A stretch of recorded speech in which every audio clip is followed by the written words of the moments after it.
بسم اللہ الرحمن الرحیم۔ السلام علیکم ویورز، آپ دیکھ رہے ہیں شکست پر انعام کا پہلا حصہ۔ جنید نامی خلیفہ بغداد کا درباری پہلوان مملکت کی ناک کا بال تھا۔ وقت کے بڑے بڑے سورما اس کی طاقت اور فن کا لوہا مانتے تھے۔ ڈیل ڈول اور قد و قدامت کے لحاظ سے بھی وہ دیکھنے والوں کے لیے ایک تماشا تھا۔ شخصیت کے رعب و دبدبے کا یہ حال تھا کہ وقت کا بڑے سے بڑا بہادر بھی نظر ملانے کی تاب نہیں رکھتا تھا۔ کمال فن کی غیر معمولی شہرت نقطہ انتہا پر پہنچ گئی تھی۔ ساری مملکت میں جنید کا کوئی مقابل اور حریف نہیں رہ گیا تھا۔ اب جنید کا مصرف سوائے اس کے کچھ نہیں تھا کہ وہ خلیفہ بغداد کی شاہانہ سطوت کا ایک واضح نشان تھا۔ دربار شاہی میں جنید کے لیے اعزاز کی ایک جگہ مخصوص تھی، جہاں وہ بن سنور کر تاج لگائے خلیفہ کی دائیں جانب بیٹھا کرتا تھا۔ دربار لگا ہوا تھا، ارکان سلطنت اپنی اپنی کرسیوں پر مقیم تھے۔ جنید بھی اپنے مخصوص لباس میں زینت دربار تھے کہ ایک چوبدار نے آ کر اطلاع دی،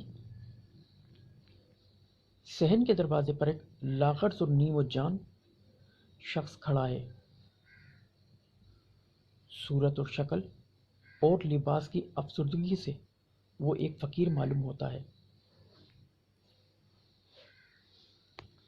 ضعیف اور ناتوانی سے قدم ڈگمگاتے ہیں، زمین پر کھڑے رہنا مشکل ہے،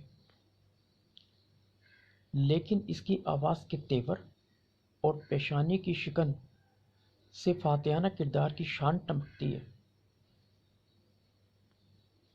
آج صبح سے وہ برابر اصرار کر رہا ہے کہ میرا چیلنج جنید تک پہنچا دو، میں اس سے کشتی لڑنا چاہتا ہوں۔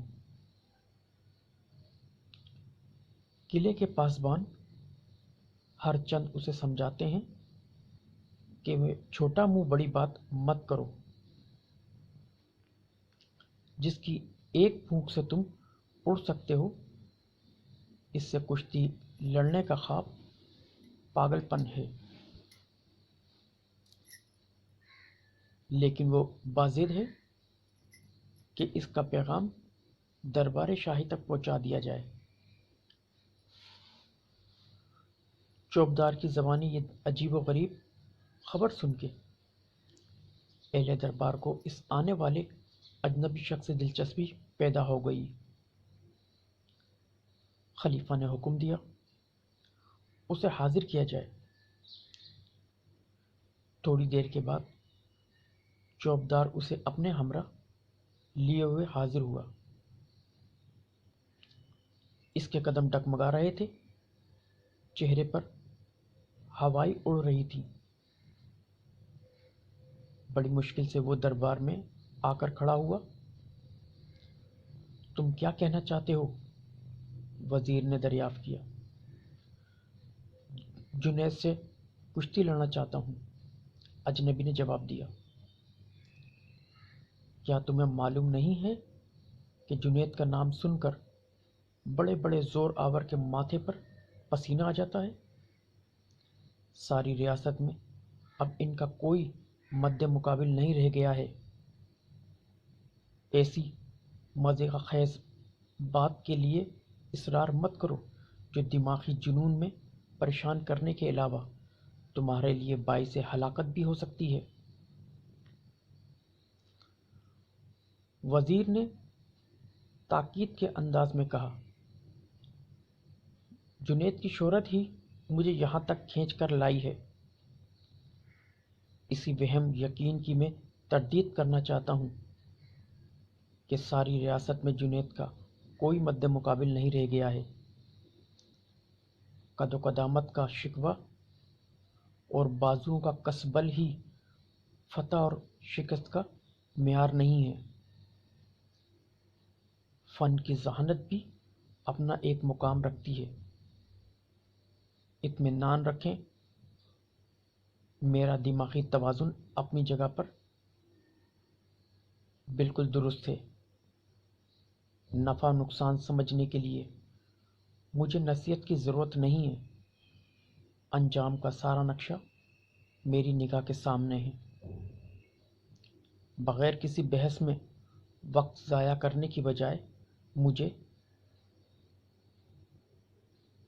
اثبات اور نفی میں جواب دیا جائے۔ اجنبی شخص نے فاتحانہ تیور کے ساتھ جواب دیا۔ اجنبی شخص کی جرأت مندانہ گفتار پر سارا دربار دم بخود ہو کے رہ گیا۔ آپس میں سرگوشیاں ہونے لگیں۔ یہ خیال بالکل غلط ہے کہ یہ شخص دماغی جنون میں ہمدردی کیے جانے کے قابل ہے۔ دانشوروں کی طرح اس کا انداز گفتگو یقیناً کسی پرسرار شخصیت کی نشاندہی کرتا ہے۔ ظاہری مفلسی کے ساتھ فاتح بہادروں جیسے کردار کے پیچھے ہو نہ ہو کوئی مہارت فن کا عجیب و غریب کرشمہ ہے۔ جنید بھی اجنبی شخص کو حیرت کی نظر سے دیکھ رہے تھے۔ ہزار تحقیق کے بعد بھی اس کے سراپے میں فنی مہارت کی کوئی علامت نہیں مل رہی تھی۔ سخت پریشان تھے کہ آخر کس چیز نے اسے اتنا بہادر بنا دیا ہے۔